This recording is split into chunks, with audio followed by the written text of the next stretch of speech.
9 ಗಂಟೆಯ ಎಕ್ಸ್ಕ್ಲೂಸಿವ್ ಆದಂತಹ ಸುದ್ದಿ, ಅದರಲ್ಲಿ ಮೊದಲ ಪ್ರಮುಖವಾದಂತಹ ಸುದ್ದಿಯನ್ನ ನೋಡೋದಾದ್ರೆ ಮಾಜಿ ಸಚಿವ ರೇವಣ್ಣ ಕುಟುಂಬದ ವಿಚಾರ.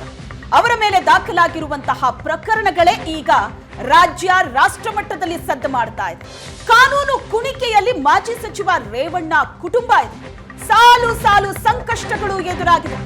ರೇವಣ್ಣ ಫ್ಯಾಮಿಲಿ ಇದರಿಂದಾಗಿ ಕಂಗಾಲಾಗಿದೆ. ಅಪ್ಪ ಅಮ್ಮ ಮಗನಿಗೆ ಕಾನೂನು ಕಂಟಕ ಎದುರಾಗಿದೆ. ಕಳೆದ 35 ದಿನಗಳಿಂದ ನಾಪತ್ತೆಯಾಗಿದ್ದಂತಹ ಪ್ರಜ್ವಲ್ 3 ಎಫ್ಐಆರ್ಗಳು ದಾಖಲಾಗಿವೆ. ಅತ್ಯಾಚಾರ ಪ್ರಕರಣದ ಆರೋಪಿ. ತೀವ್ರ ಹುಡುಕಾಟವನ್ನ ನಡೆಸಲಾಗಿತ್ತು. ಕೊನೆಗೂ 35 ದಿನದ ನಂತರ ಪ್ರಜ್ವಲ್ ವಾಪಸ್ ಆಗ್ತಾರೆ ಭಾರತಕ್ಕೆ. ಏರ್ಪೋರ್ಟ್ಗೆ ಬಂದು ಇಳಿತಾ ಇದ್ದಂತೆ ಪ್ರಜ್ವಲ್ನನ್ನ ಎಸ್ಐಟಿ ಅಧಿಕಾರಿಗಳು ವಶಕ್ಕೂ ಪಡೆದಿದ್ದಾರೆ. ಇವತ್ತಿನಿಂದ ಪ್ರಜ್ವಲ್ ವಿಚಾರಣೆ ತೀವ್ರವಾಗಿ ನಡೆಯುತ್ತೆ. 6 ದಿನ ಎಸ್ಐಟಿ ವಶದಲ್ಲಿ ಪ್ರಜ್ವಲ್ ರೇವಣ್ಣ ಇರ್ತಾರೆ. ಈ 6 ದಿನ ನಿರಂತರವಾಗಿ ವಿಚಾರಣೆಯನ್ನ ಎದುರಿಸಬೇಕಾಗತ್ತೆ. ಪ್ರಶ್ನೆಗಳಿಗೆ ಉತ್ತರವನ್ನ ಕೊಡಬೇಕಾಗತ್ತೆ. ಎರಡನೇ ಸಂಕಷ್ಟ ನೋಡ್ತಾ ಹೋದ್ರೆ ಭವಾನಿ ರೇವಣ್ಣ ಬಂಧನ ಭೀತಿಯಲ್ಲಿದ್ದಾರೆ. ಕಿಡ್ನಾಪ್ ಪ್ರಕರಣದಲ್ಲಿ ಅರೆಸ್ಟ್ ಆದವರು ಕೊಟ್ಟಂತಹ ಹೇಳಿಕೆಯ ಮೇರೆಗೆ ಭವಾನಿ ರೇವಣ್ಣ ವಿಚಾರಣೆಗಾಗಿ ಎಸ್ಐಟಿ ನೋಟಿಸ್ ಕೊಟ್ಟಿದೆ. ಈ ಮಧ್ಯದಲ್ಲಿ ಭವಾನಿ ರೇವಣ್ಣ ನಿರೀಕ್ಷಣಾ ಜಾಮೀನು ಅರ್ಜಿಯನ್ನು ಕೂಡ ಸಲ್ಲಿಸಿದ್ರು. ಆದ್ರೆ ಅದು ವಜಾ ಆಗಿತ್ತು. ಈಗ ಭವಾನಿ ರೇವಣ್ಣಗೆ ಸಂಕಷ್ಟ ಎದುರಾಗಿದೆ.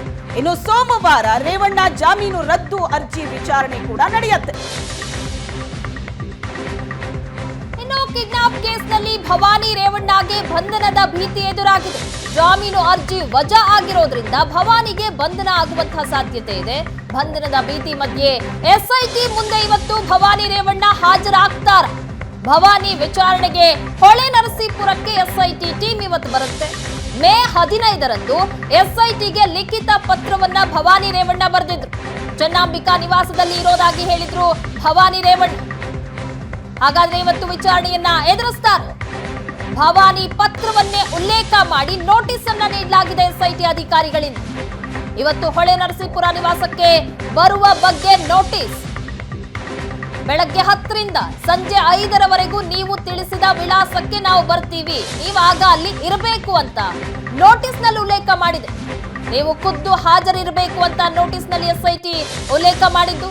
ಎಸ್ಐಟಿ ಮುಂದೆ ಹಾಜರಾದ್ರೆ ಭವಾನಿ ರೇವಣ್ಣ ಬಂಧನ ಫಿಕ್ಸ್. ಹಾಗಾದ್ರೆ ತೀವ್ರ ಕುತೂಹಲ ಮೂಡಿಸ್ತಾ ಇದೆ ಇಂದಿನ ಎಸ್ಐಟಿ ವಿಚಾರಣೆ.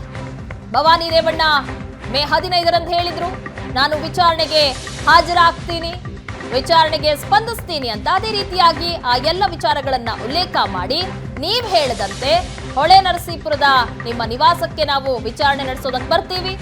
ಜೂನ್ 1 ಅಂದ್ರೆ ಇವತ್ತು 10 ಗಂಟೆಯಿಂದ 5 ಗಂಟೆ ಒಳಗೆ ನಾವು ವಿಚಾರಣೆ ನಡೆಸ್ತೀವಿ, ನೀವು ಅವಾಗ ಅಲ್ಲಿ ಇರಬೇಕು ಅಂತ ಉಲ್ಲೇಖ ಮಾಡಿದ್ದಾರೆ ನೋಟಿಸ್ನಲ್ಲಿ.